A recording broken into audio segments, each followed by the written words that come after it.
Lalu ketemu lagi bersama saya Sun Arif dan Bung Rocky Gerung. Bung Rocky, ini mulai asik nih. Anies Baswedan ini udah mulai speak up gitu ya, berani. Ini yang mesti kita dorong-dorong dia terus bicara dong. Apa lu maunya kalau mau jadi presiden? Nah, sekarang dia mulai mulai bicara soal konstitusi yang dia menyatakan bahwa ada seorang Menko gitu yang mau mengubah konstitusi, tapi ngomongnya kelihatannya nih di bukan ruang terbuka. Jadi Anies dapat bocoran di kata dia yang begini ini harus dilawan karena ini kan merusak demokrasi gitu.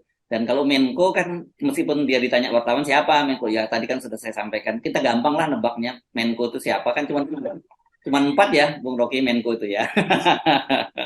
Ya, mudah itu. Kalau main catur nih pembukaan Sisilia nih. Jadi, ini oke. Ada semacam soft launching dari pikirannya, tapi ada attack juga di situ tuh. Dan orang pasti menduga-duga dan dugaan itu mengarah pada Pak Luhut pasti itu kan lebih mudah buat Oh kita gitu ya, duga. bukan bukan Kita Pak juga Mahfud ya kalau soal konstitusi ya, bukan ya?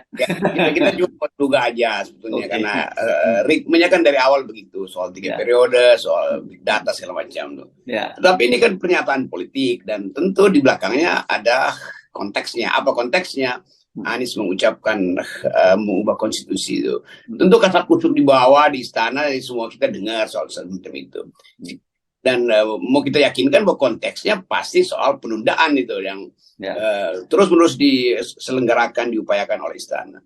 Dan penundaan itu karena konstitusi kita mengatakan secara periodik harus ada pemilihan 5 tahun sekali, itu artinya mesti ada perubahan di situ. Berarti di MPR akan ada semacam session untuk bicara itu. Tentu Anies mengantisipasi itu. Jadi kalau kita baca dari perspektif Anies, dia tentu nggak mau ada penundaan, sebab menunda pemilu artinya menunda dia untuk jadi calon presiden, kan? Itu soalnya. Dan saya kira itu juga di-share atau dibaca juga oleh Demokrat, oleh PKS, bahkan oleh Gerindra, sehingga timbul semacam upaya untuk justru mempercepat pemilu bukan untuk memperlambat. Tapi bagus juga kalau Anies lakukan itu sehingga ada yang bisa kita anggap sebagai tuntunan untuk bertanding di 2024. Jadi kalau Anies memberi semacam teguran itu artinya kompetisi betul-betul bisa bebas, nggak ada intervensi lain tuh. Hanya berdasarkan konstitusi bahwa setiap 5 tahun akan ada atau harus dilakukan kompetisi politik baru untuk memimpin negeri ini. Jadi pasti Pak Prabowo ada di depan, udah Anies ada di dalam range itu, karena itu Anies nuntut supaya mungkin Pak Prabowo bilang bagus juga nih head to head nih jadinya kan. Jadi sekali lagi bagian-bagian ini yang kita inginkan sebetulnya, lepas dari kasak kusuk, tetap soal pemilu itu diunggulkan sebagai cara untuk membaca politik. Walaupun saya selalu menganggap mending kita boikot aja tuh. Tapi saya juga tahu bahwa ada yang menginginkan, kan kita cuma berwacana memboikot kayak apa. Tapi kalau pemilu itu dilakukan dengan cara yang masuk akal, nggak ada orang yang akan boikot. Kan masalahnya seluruh ancang-ancang itu dipakai untuk membuat pemilu itu batal atau dibuat curang. Nah itu yang kita akan ancam dengan LBP, Liga Boikot Pemilu. Tapi ada menarik tadi, kenapa Anda langsung menyimpulkan Pak Luhut? Karena kan ada, saya sebut tadi ada 4 Menko. Padahal kalau Pak Luhut kan baru saja ketemu makan siang sama Pak Surya Paloh gitu ya. Tapi kemudian muncul narasi dari Anies. Kan ini menurut saya jadi menarik gitu analisis Anda itu.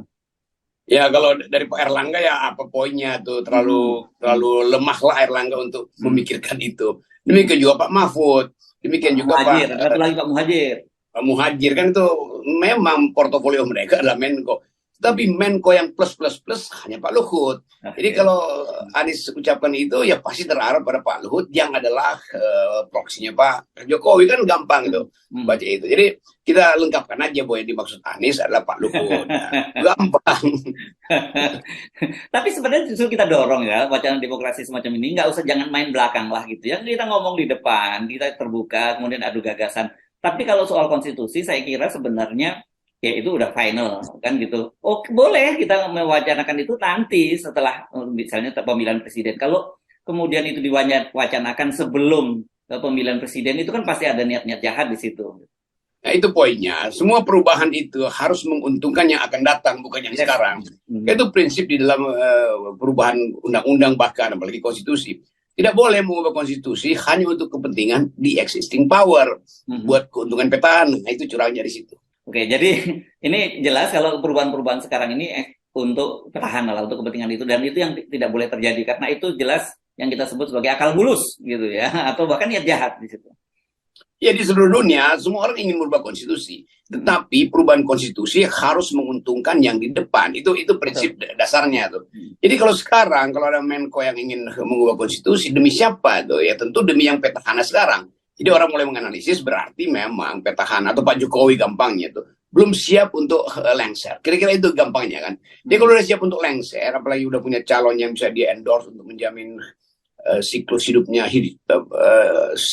politiknya selalu lengser, itu lebih bagus juga. Tapi kan nyatanya nggak ada tuh. Jadi semakin orang tahu bahwa semakin Pak Jokowi tidak punya kapasitas untuk mempersiapkan penggantinya, semakin dia berupaya untuk memperpanjang kekuasaan tuh. Dan memperpanjang itu akan bertabrakan dengan konstitusi. Karena itu istana pasti sedang kasak-kusuk untuk cari jalan supaya konstitusi memungkinkan minimal penundaan. Jadi itu saya kira yang dibaca Anies dan yang diketahui semua orang lah itu. Ya. Bedanya memang kalau yang Anies yang mengucapkan itu, apalagi kemudian menunjuk pada jabatan seseorang, memang muatannya jadi beda begitu kan? Nah, itu yang kita inginkan tuh, supaya betul-betul debatin aja kan, apa sih? Jangan-jangan memang masuk akal juga kalau rubah konstitusi itu. Tetapi kan itu mesti dibuka dalam perdebatan, bukan dengan kasak kusuk. Demikian juga kita lihat pertemuan yang paling intensif sekarang kan adalah Surya Paloh ketemu Luhut berkali-kali itu. Ya. Pak Prabowo udah tenang aja karena dianggap ya Jokowi nggak akan bergeser dari Prabowo. Kira-kira itu. Jadi Anies ada kecemasannya karena sampai sekarang belum ada ketegasan dua soal. Pertama calon wakil presidennya. Yang kedua thresholdnya dari mana bisa dikumpulkan. Jadi bagus juga dalam keadaan kesulitan dua soal itu Anies mengucapkan hal yang lebih makroskopis itu, yaitu potensi penundaan pemilu melalui perubahan konstitusi. Ya, tapi saya kalau lihat statementnya kemarin itu Anies sekarang mulai lebih percaya diri nih, Bung Rocky ya. Saya tidak tahu apakah ini karena kunjungan dia ke Australia atau ada perubahan konstelasi di bawah yang tentu saja dia pasti tahu, yang mungkin kita tidak tahu kasak-kusuk di bawah sana, karena dia menyatakan bahwa meskipun dia dibungkus ini, mudah-mudahan sekarang ini kan tiga partai ini, Nasdem, Demokrat, dan PKS sudah makin solid. Ini mudah-mudahan dalam waktu dekat akan bergabung partai yang keempat, yang kelima gitu. Nah, ini wartawan meskipun lihatnya kata-kata Anies sambil lalu, ini bisa dilihat seperti yang ngomong seorang politisi, pasti ada sinyal politik juga begitu. Ya, ada pasti yang di belakang layar rapat dengan Anies, dua kamar atau setengah mata itu buat ngasih info tentang potensi pertambahan jumlah koalisi itu. Tapi yang mesti kita hitung adalah tukar tambahnya apa, kan itu akhirnya. Semakin banyak orang berkoalisi, semakin tukar tambahnya makin berat buat Anies kan. Itu sialnya di situ kan. Dan bagi mereka itu juga mesti kalau soal koalisi untuk memenangkan pemilu oke. Tapi koalisi untuk memperebutkan porsi-porsi di kabinet, apalagi soal wakil presiden, itu pasti tukar tambahnya panjang tuh. Dan itu yang akan mempersulit nanti Anies untuk menetapkan. Sebab begitu tukar tambahnya nggak benar, maka yang tadinya berkoalisi seolah-olah jujur itu dia mundur lagi itu, nagih lagi itu kan. Itu yang udah terjadi beberapa kali dalam pilkada, pilgub, apalagi pilpres itu, yang maju mundur dari partai-partai pendukung karena tukar tambah atau maharnya belum cocok. Dan itu sebetulnya kekonyolan dari politik Indonesia tuh. Seolah ada koalisi, di depan diucapkan koalisi, tapi begitu bergabung mulai ada peras memeras tuh. Ya. Nah, itu saya kira yang paling penting justru ya, karena kan tetap saja kalau kita ingin bahwa Pilpres ini akan mengubah sistem politik, bukan sistem politik ya, praktek politik yang ada terjadi selama ini kan. Kita tahu kan Pak Jokowi ini sebenarnya presiden, kita tahu sistemnya presidensial. Tapi prakteknya karena ada PT 20% itu menyebabkan kemudian prakteknya seperti parlementer. Ada koalisi dan koalisi itu berarti bagi-bagi kekuasaan. Dan kemudian kita pasti banyak juga civil society yang melihat bahwa pertemuan dengan Pak Surya Paloh dengan Pak LBP ini jelas berbahaya bagi demokrasi kita, terutama tadi bagi-bagi kekuasaan. Karena katakanlah Pak Luhut menyatakan oke, sekarang kita support Anies. Tapi tentu ada kompensasinya di situ. Dan padahal kita tahu Pak Luhut itu kan porsi terbesar dari pemerintahan Jokowi itu ya Pak Luhut itu. Kalau mau lihat wajah pemerintahan Jokowi ya pemerintahan Pak Luhut. Masa kita diulang lagi pada pemerintahan Anies? Kan kira-kira begitu, Bung Rocky. Jadi kelihatannya kalau Anies mengucapkan sesuatu yang arahnya ke Pak LBP, itu satu tanda bahwa Anies tidak ingin ada semacam transaksi dengan istana tuh. Jadi dia mau balik pada tema perubahan, walaupun ditambahin perbaikan tuh. Tapi itu akan jadi jadi ganjalan bagi partai yang mengusulkan Anies, yaitu Ya, Nasdem tuh. Nasdem masih punya kepentingan untuk ya buat sementara jangan terlalu keras pada Pak Jokowi karena portofolio dia di kabinet itu bisa diberantakin atau hmm, bahkan sprindik bisa tiba bukan sekedar pada Johnny Plate, mungkin beberapa menteri oke. sebelumnya juga bisa kena tuh yang dari Nasdem tuh kan. Hmm. Jadi itu kesulitannya tuh. Jadi kita lihat bagaimana Anies ada di dalam, Anies juga ada dalam kecemasan, tapi dia mesti atasi itu dengan menaikkan isu, yaitu isu yang paling bagus ya yang diucapkan itu ada upaya untuk mengubah konstitusi, artinya ada upaya untuk memberantakkan pemilu, kan gampangnya Ya, begitu kan. ya, ya, Kan ya. konteksnya adalah soal pemilu. Ya, ya. Nah, ini semakin menarik karena tanda-tanda ada tukar tambah atau ada barter politik itu kan kelihatan. Kemarin Pak Joni Plate diperiksa oleh Kejaksaan Agung yang kedua kalinya. Dan adiknya jelas sudah mengakui bahwa dia dengan mengembalikan uang itu berarti dapat fasilitas. Orang bertanya-tanya, karena kemarin banyak yang menduga, wah ini kalau udah diperiksa sampai yang kedua kali berarti akan langsung dijadikan TSK dong. Ternyata tidak terjadi gitu loh Bung Rocky. Dan kita melihatnya itu, ini bukan pasti ada proses politik di belakang itu. Ya itu yang kita sebut latar belakang atau panggung belakang itu biar dengan panggung depan. Nah kita mau tuntut sebetulnya ya panggung belakang juga mesti dibuka. Karena ini kan soal korupsi, soal potensi money laundering, soal potensi bribery di situ tuh. Jadi jangan sampai seolah-olah pertemuan Pak Surya Paloh dengan Pak Luhut itu jadi pretext untuk membaca Johnny Plate tidak ditangkap, Ya. kan itu buruknya di situ tuh. Hmm. Jadi mesti ada satu keterangan kenapa misalnya dua kali dipanggil dan adiknya udah mengaku memperoleh fasilitas dan itu pasti terkait dengan kedudukan kakaknya, itu keputusannya masih diambangkan oleh jaksa atau statusnya masih diambangkan oleh jaksa. Itu juga orang akan anggap oh ini semacam ya ada variabel politik lagi bermain di belakang layar. Hmm. Ya, ya, ya, ya. Oke, jadi kita dorong terus ya, Anies. Nggak apa-apa dicicil satu persatu dan mesti menunjukkan kita dorong terus. Anies memang harus change ya, bukan continuity. Nggak ada untuk apa ada kita pilih, misalnya dukung atau pilih Anies atau kita belum sampai situ lah kita promosikan Anies kalau dia ternyata cuma bagian dari penerus dari rezim Jokowi kan. Ya itu pentingnya dia balik pada proposal semula tuh bahwa Hmm.